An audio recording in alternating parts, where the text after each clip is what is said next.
Friends, இன்றைக்கி நம்ம பார்க்க போகிறது என்னென்னா சிறுகடிக்கு ஆசை தான். அதுக்கு முன்னாடி நம்ம சேனலை சப்ஸ்கிரைப் பண்ணி வச்சுக்கோங்க.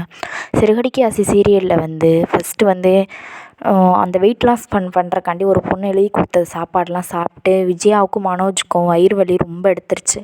வயிறு வலி எடுக்கும், நைட்டெலாம் தூக்கம் இல்லாமல் இருக்கும். மீனா, முத்து எல்லோரும் எந்திரிச்சு வந்துட்டாங்க. அப்போது மீனா நான் வச்சு தரேன், கஷாயம் வச்சு தரேன் அப்படின்னு சொல்லவும், என்னை ஒரு வழியாக கொன்றாதடி அப்படின்னு விஜயா சொல்கிறாங்க.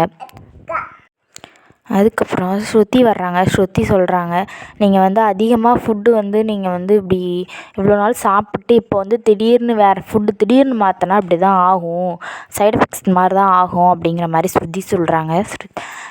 அப்புறம் முத்து சொல்கிறாங்க, ஆமாம் அதோட பக்க விளைவுகளா அப்படின்னு சொல்கிறாங்க முத்து. அதுக்கு ரோஹிணி சொல்கிறாங்க, இப்போ கூட நக்கல் பண்ணுவீங்களா முத்து நீங்கள் அப்படின்னு சொல்லி கோவமாக கேட்குறாங்க. அதுக்கப்புறம் சரின்னு சொல்லிட்டு அப்புறம் அந்த நைட் முடிஞ்சிருது. அதுக்கப்புறம் காலையில் பார்த்திங்கன்னா மீனா அவங்க ஃபேமிலிகிட்ட சொல்லி அவங்க ஃபேமிலி சிரிச்சிட்ருக்காங்க. சிரிக்காதீங்கடா அப்படின்னு மீனா அவங்க அம்மா சொல்கிறாங்க. அப்புறம் பேசி முடிச்சுட்டு மீனா கிளம்பிட்டாங்க பூ கொடுக்க போகணுன்ட்டு.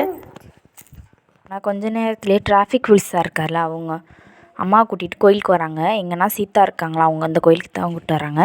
அதுக்கப்புறம் சரி அறிமுகப்படுத்திக்கிட்டு கோயிலுக்குள்ளே போகிறாங்க. அப்போ சீதாவை மட்டும் தனியாக கூப்பிட்டு டிராஃபிக் போலீஸ் இருக்கார்ல, அவர் பேசுகிறாரு.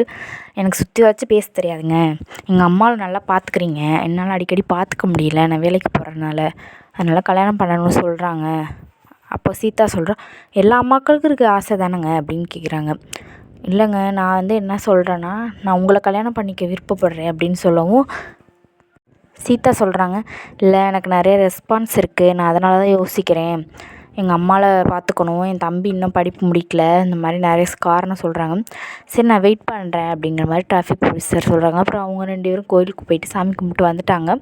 அதுக்கப்புறம் இங்கே மனோஜ் கடையில் என்ன நடந்துச்சுன்னு பார்த்தீங்கன்னா, ரோஹிணி மாமான்னு ஒருத்தங்களை கூப்பிட்டு வந்தால, அவன் ஹெல்மெட்டோடு வர்றாரு. ஹெல்மெட்டோடு அவங்க அண்ணன் தங்கச்சி பையனுக்கு ஏதோ சீர்வரிக்கணும் அப்படிங்கிற மாதிரி சொல்லிவிட்டு பொருள் வேணும் அப்படின்னு கேட்குறாங்க. இப்போ எதுக்குங்க வந்தீங்க அப்படின்னு ரோஹிணி திட்டுறாங்க.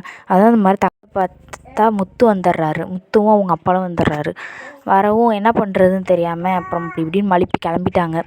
கிளம்புனோன்னே அதுக்கப்புறம் கொஞ்சம் நேரம் கழித்து பார்த்திங்கன்னா மனோஜ் ஆக்சிடெண்ட் ஆகிடுச்சு அப்படிங்கிற மாதிரி ரோஹிணிக்கு ஃபோன் வருது. ரோஹிணி ஃபோன் அடித்து, ஆன்ட்டி மனோஜுக்கு ஆக்சிடெண்ட் ஆகிடுச்சு அப்படின்னு சொல்கிறாங்க.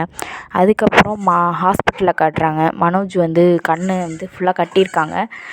ரோஹிணி, இனிமேல் யார் ஹெல்ப் இல்லாமல் என்னால் எந்த ஒர்க்கும் பண்ண முடியாதா அப்படிங்கிற பாவமாக கேட்குறாங்க. ரோஹிணி சொல்கிறாங்க, என்றைக்கும் நான் அவங்க கூட இருப்பேன் அப்படிங்கிற மாதிரி ரோஹிணி சொல்லி ஹக் பண்ணுறாங்க. இதோட இந்த எபிசோட் முடியுது. நாளைக்கு என்ன எபிசோடு வேணுங்கிறத கமெண்ட்டில் சொல்லுங்கள். என்ன சீரியல் வேணுங்கிறதையும் சொல்லுங்கள், அப்லோட் பண்ணலாம். பாய்.